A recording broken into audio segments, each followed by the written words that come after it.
Occasionally, we're offered a glimmer of hope for perceptions of mental health in the media. Welcome to Ms. Mojo, and today we're counting down our picks for the top 10 most accurate depictions of mental illness in movies and TV. Before we begin, we publish new content every day, so be sure to subscribe to our channel and ring the bell to get notified about our latest videos.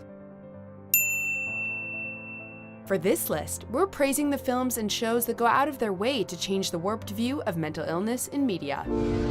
Number 10, Tony Stark, Iron Man 3. Remember I told you that I have an anxiety issue? Does this subject make you edgy? Yeah, a little bit. Can I just catch my breath for a second?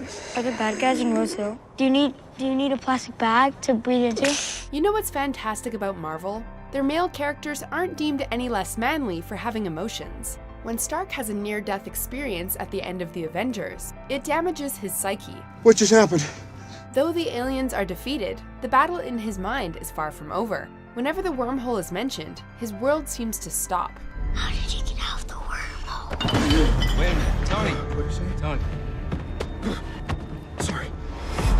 He loses his breath and appears to dissociate. Jarvis officially identifies the debilitating episode as a panic attack. My diagnosis is that you've experienced a severe anxiety attack. Me? Having a character experience this in such a popular movie matters. It shows kids and adults alike that even superheroes are affected by trauma. Number 9, Hannah Horvath, Girls. 5, 6, 7, 8. While Lena Dunham has been at the center of controversy, it's worth noting her character on this list. Normally demonstrated as something mystified or a thing to be mocked, obsessive-compulsive disorder has been vastly misrepresented. In this HBO drama, the writers decided to take a realistic approach to writing the disorder, showing its less quirky side. Dunham knew just how to play it properly. After all, she has OCD herself. Despite the dissension over the show, it's good to know that TV finally got this disorder right. You are fighting good. You are fighting good. You are good and fine. You are good and fine. You are good and fine. Number 8, Carrie Matheson, Homeland. I'm gonna get you a bit more Ativan to settle you down. I don't need to settle down. Tell him! I'll tell him. This is a slightly controversial portrayal of bipolar disorder, but at least at times, it can be a very positive portrayal.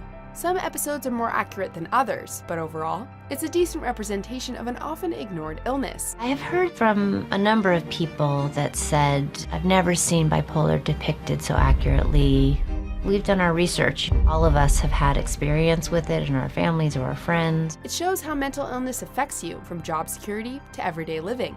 The use of medication is visible and shown as important. What's interesting about the show is that Carrie's disorder isn't only in one story arc. Instead, it's an element injected into the story, affecting the plot in various ways.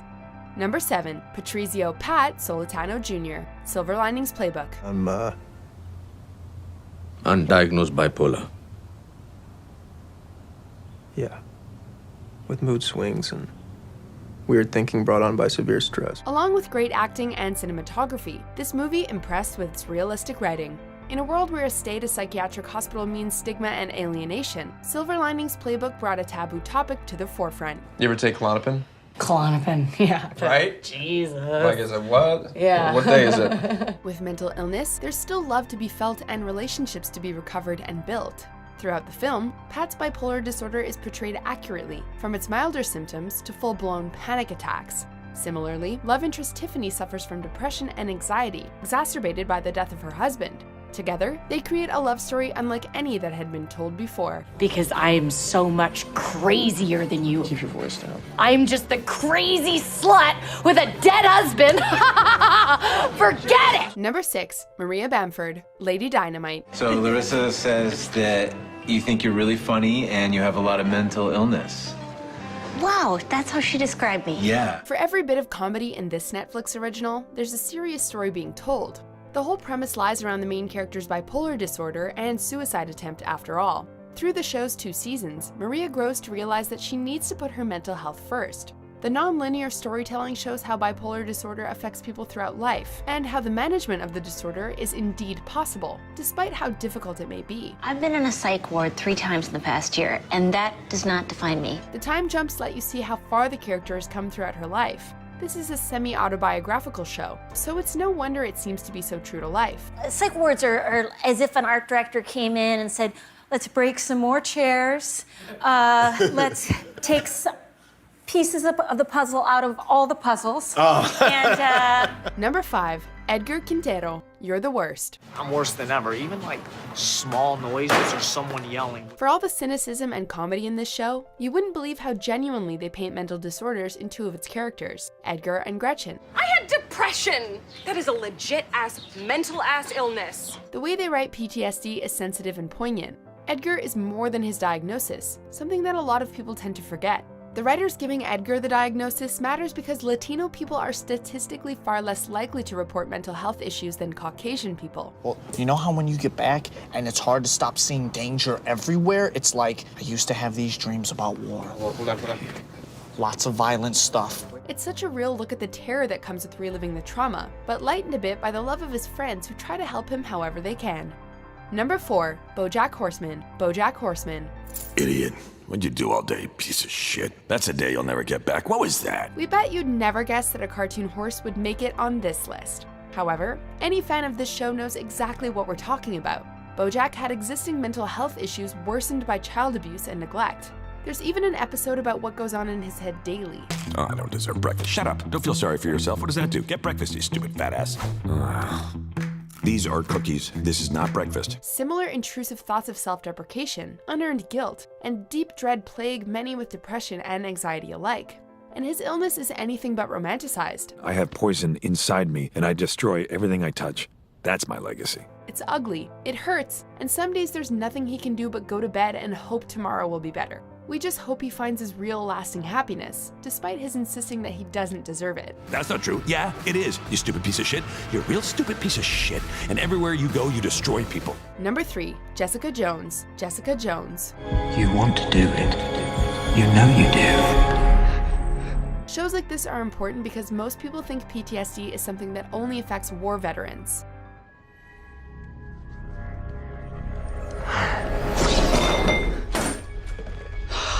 While veterans deserve respect and effective mental health treatment, the disorder can also stem from many other situations, such as the repeated abuse, rape, and brainwashing that Jessica Jones endured with Kilgrave. If you don't listen to me, what is the point of having ears?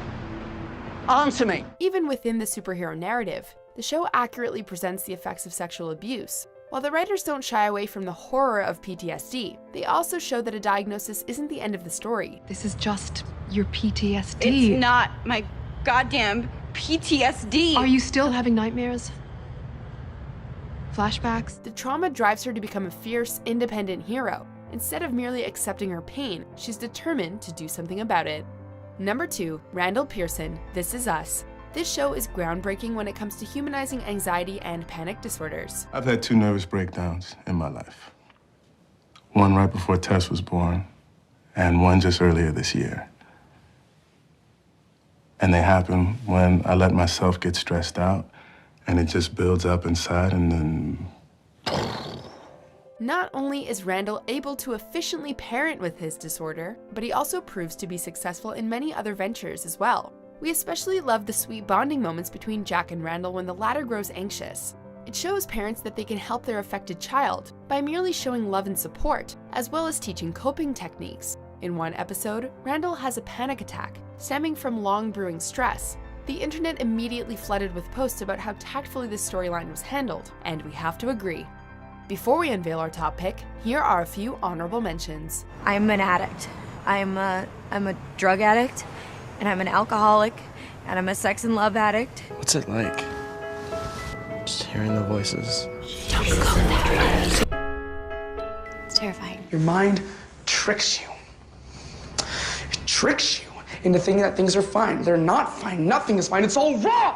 Number 1, Rebecca Bunch, Crazy Ex-Girlfriend. How did I get BPD? Is BPD curable? How serious is BPD? Is BPD easy to fix? Is BPD genetic? Did I get the BPD from my mother? I got it from my mother, right? Again, just like rapid fire, just like answer, don't think about it. Rebecca has borderline personality disorder. It has some intense symptoms, making it hard sometimes for loved ones to understand. The thing is, I'm just too tired to buy things or do things or get things or say things or face things. Maybe after watching the show, however, they can see where their loved ones with BPD are coming from. The series also talks about something that those with mental health issues can totally understand, just how good it feels to finally get a diagnosis. Many people don't like labels, but putting a name to something can help you realize that you aren't alone.